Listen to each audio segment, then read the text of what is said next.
Comparison of electrolytic and galvanic cell की बात करते हैं जी। यहाँ पर हम लिख लेते हैं जी, हमारे पास दो सेल हैं, ठीक है, बेसिकली, और उनको हमने फिगर नंबर 1 यहाँ पर हम शो कर देते हैं और फिगर नंबर 2 में हमने शो किया हुआ है, ठीक है।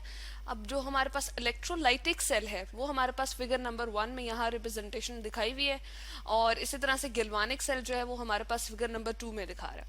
इलेक्ट्रोलाइटिक सेल में हमारे पास बेसिकली क्या होता है जी, यहाँ पर हम एक सोल्यूशन रखते हैं जो कि इलेक्ट्रोलाइटिक टैंक के अंदर होता है।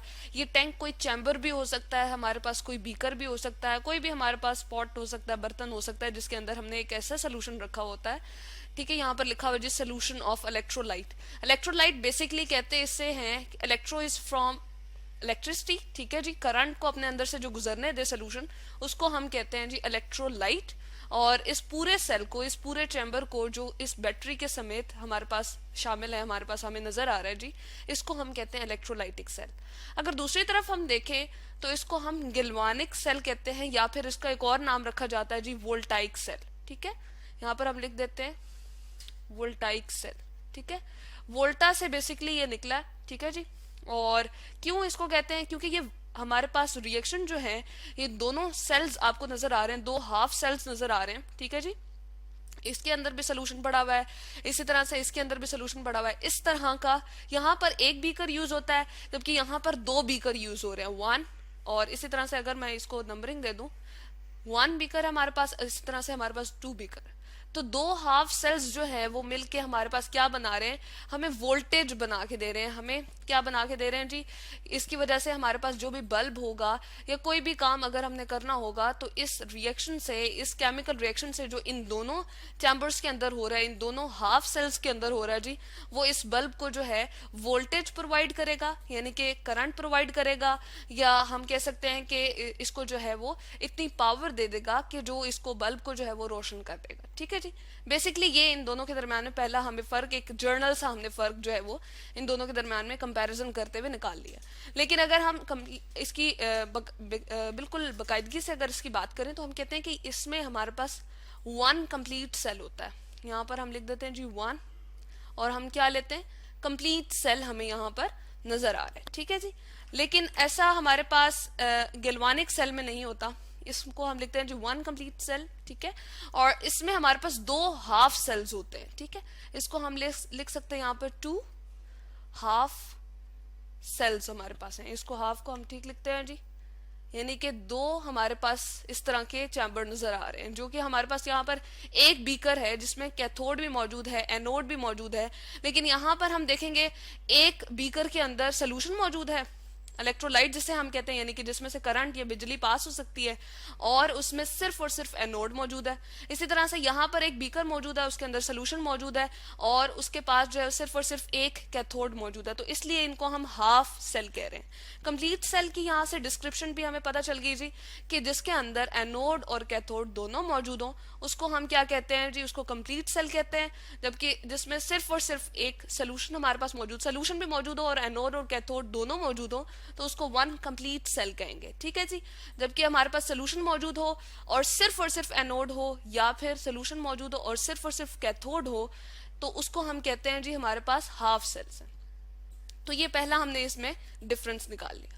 सेकेंड हमारे पास जो डिफरेंस आ जाता है वो ये आता है जी, यहाँ पर हम देख रहे हैं कि एनोड जो है बैटरी के जो पीछे हमने करंट प्रोवाइड किया हुआ है, इसको हमने स्विच ऑन किया हुआ है, इसको जो है टर्मिनल्स इसके जो अटैच किए होते हैं, इसके साथ जो वायर लगाई हुई होती है, बेसिकली उसको हम करंट कॉन्टिन्यूसली प्रोवाइड कर रहे होते हैं। तो बैटरी का जो पॉजिटिव टर्मिनल होता है उसको अगर पॉजिटिव इस रॉड से, मेटल की जो रॉड बनी हुई होती है उसके साथ अटैच करेंगे, तो वो क्या है जी, हमारे पास पॉजिटिवली चार्ज है। तो यहाँ पर फर्क हमें पता चल गया कि एनोड के ऊपर जो है क्या है जी, पॉजिटिव चार्ज है, यहाँ पर मैं लिख देती हूँ। जबकि इसके एनोड को अगर हम देखें तो ये क्या है जी, यहाँ से हमें नजर आ रहा है ये नेगेटिवली चार्ज है, जो कि इसके ऊपर लिखा हुआ भी है। तो ये इसके दरम्यान में दूसरा फर्क आ गया, हमें पता चल गया कि वोल्टाइक या हमारे पास जो गैल्वानिक सेल है और जो हमारे पास इलेक्ट्रोलाइटिक सेल होता है, उसमें एक डिफरेंस हमारे पास ये भी है कि एनोड यहाँ पर नेगेटिवली चार्ज है, ठीक है। दूसरी बात करते हैं जी कैथोड की, जो कि एक और टर्मिनल होता है हमारे पास, अगेन मेटल का बना होता है। जिस तरह हमारे पास गोल्ड की मेटल है, या हम घर में आयरन यूज कर रहे हैं या एल्यूमिनियम यूज कर रहे हैं, ठीक है, उस मेटल का बना हुआ होता है। और कैथोड इसको हम कहते हैं मेटल का ही हम एनोड भी यूज करते हैं और कैथोड भी यूज करते हैं। यूजुअली प्लैटिनम का भी हम यूज कर लेते हैं। तो यहाँ पर कैथोड के ऊपर क्या चार्ज आ रहा है जी, बैटरी के नेगेटिव टर्मिनल से अटैच है, यहाँ पर कैथोड पर नेगेटिव चार्ज है। और जबकि अगर हम इसके कैथोड की बात करें, हम देख रहे हैं इसके ऊपर क्या चार्ज है जी, इसके ऊपर पॉजिटिव चार्ज है। ठीक है, तो यहाँ से हमें एक बात ये भी वाज़ेह होगी कि इन दोनों के चार्जेस जो हैं, जो इनके मेटल्स की ये जो प्लेट्स हम लोगों ने यूज़ की हुए हैं, उसके ऊपर चार्जेस भी क्या है जी, फ़र्क है। ठीक है, डिफरेंट है, ऑपोजिट है। तो ये तीसरा हमें फ़र्क पता चल गया। नेक्स्ट जो हमारे पास डिफरेंस आ जाता है वो ये है जी, यहाँ पर हम इलेक्ट्रिकल एनर्जी जो है वो दे रहे हैं और वो केमिकल एनर्जी हमें बनाकर दे रही है। ठीक है, इलेक्ट्रिकल एनर्जी हम खुद प्रोवाइड करें, यानी कि इलेक्ट्रिसिटी जो है वो हम खुद प्रोवाइड करें, एक ऐसी कुव्वत जो करंट से जनरेट हो रही है वो हम खुद दे रहे हैं, इसको कहते हैं जी इलेक्ट्रिकल एनर्जी। और वो किस में कन्वर्ट हो रही है जी, वो हमारे पास केमिकल एनर्जी में कन्वर्ट हो रही है, यानी कि केमिकल्स को ब्रेक कर रही है वो। ठीक है, जो इसके अंदर कोई भी हम केमिकल यूज करते हैं, जैसे सोडियम क्लोराइड का सोल्यूशन बना लिया या फ्यूज्ड सोडियम क्लोराइड ले लिया, ठीक है, तो उसको जो है ब्रेक करके उसके आयंस में कन्वर्ट करेगी, तो वो हमारे पास क्या है, इलेक्ट्रिकल एनर्जी जी कन्वर्ट हो रही है किसमें, केमिकल एनर्जी में। तो यहाँ पर हमने लिख दिया। जबकि यहाँ पर हमारे पास ऑपोजिट होता है, जो केमिकल्स हैं वो खुद रिएक्शन करते हैं यहाँ पर इस चैम्बर में करके और करंट जनरेट करके देते हैं। अब करंट बेसिकली क्या था जी, हम कहते थे मूविंग ऑफ इलेक्ट्रॉन। ठीक है, जब इलेक्ट्रॉन्स मूव कर रहे होते हैं, ठीक है, किसी भी वायर के अंदर, किसी भी सोल्यूशन के अंदर या किसी भी चैम्बर के अंदर, तो हम कहते हैं करंट जो है वो जनरेट हो चुका है। यहां से ऐसा प्रोसीजर होता है, ऐसा केमिकल रिएक्शन होता है कि इस रॉड से इलेक्ट्रॉन ऊपर वाली वायर की तरफ मूव करते हैं। अब वो वही इलेक्ट्रॉन इस तरफ आएंगे और इस बल्ब को जो है हमारे पास रोशन कर देंगे और वो इलेक्ट्रॉन मूव करते हुए इसी तरह से इस वाले चैम्बर में जो है वो दाखिल हो जाएगी। ठीक है, एंट्रेंस उसकी इस वाले चैम्बर में हो जाएगी। अब तो यहाँ पर बिल्कुल हमें उल्टा जो है प्रोसीजर नजर आ रहा है। क्या है जी, कि केमिकल एनर्जी जो है वो कन्वर्ट हो रही है किसमें, इलेक्ट्रिकल एनर्जी में। ठीक है, तो हम यहाँ पर लिख सकते हैं केमिकल एनर्जी जो है बेसिकली हमारे पास कन्वर्ट हो रही है, वो हमें इलेक्ट्रिसिटी बनाकर दे रही है या इलेक्ट्रिक करंट बनाकर दे रही है, जो कि हमारे बल्ब को क्या कर रही है जी, लाइट अप कर रही है। ठीक है, तो यहाँ से हमें एक और फर्क नजर आ गया, मेन डिफरेंस हमें इन दोनों के दरमियान में पता चल गया।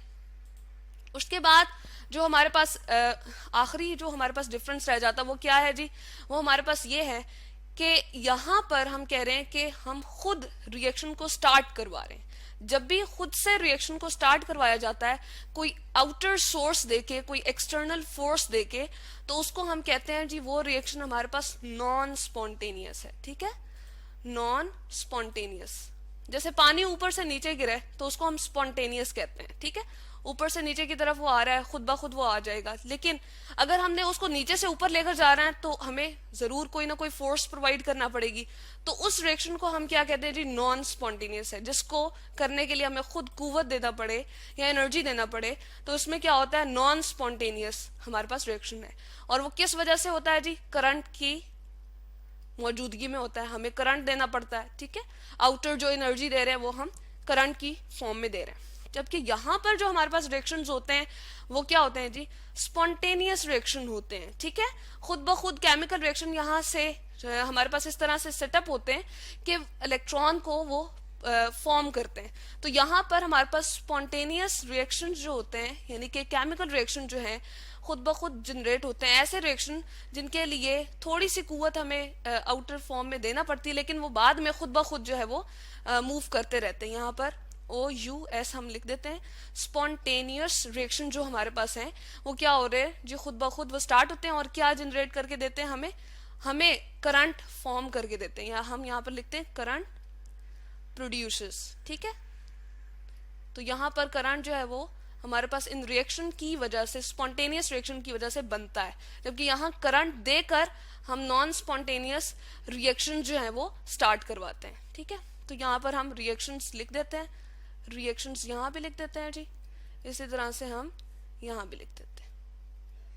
ठीक है जी, तो ये इन दोनों में हमारे पास बेसिकली 4 फर्क हैं जो कि हमें नजर आ रहे हैं कि यहाँ पर हमारे पास कंप्लीट जो है वो रिएक्शन हो रहा है और यहाँ पर जो है हमारे पास कंप्लीट वन कंप्लीट सेल है, और यहाँ पर हमारे पास दो हाफ सेल्स हैं। एनोड पॉजिटिव होता है, यहाँ एनोड नेगेटिव है, कैथोड नेगेटिव है और कैथोड पॉजिटिव है। इलेक्ट्रिकल एनर्जी केमिकल एनर्जी में और केमिकल एनर्जी इलेक्ट्रिकल एनर्जी में कन्वर्ट हो रही है।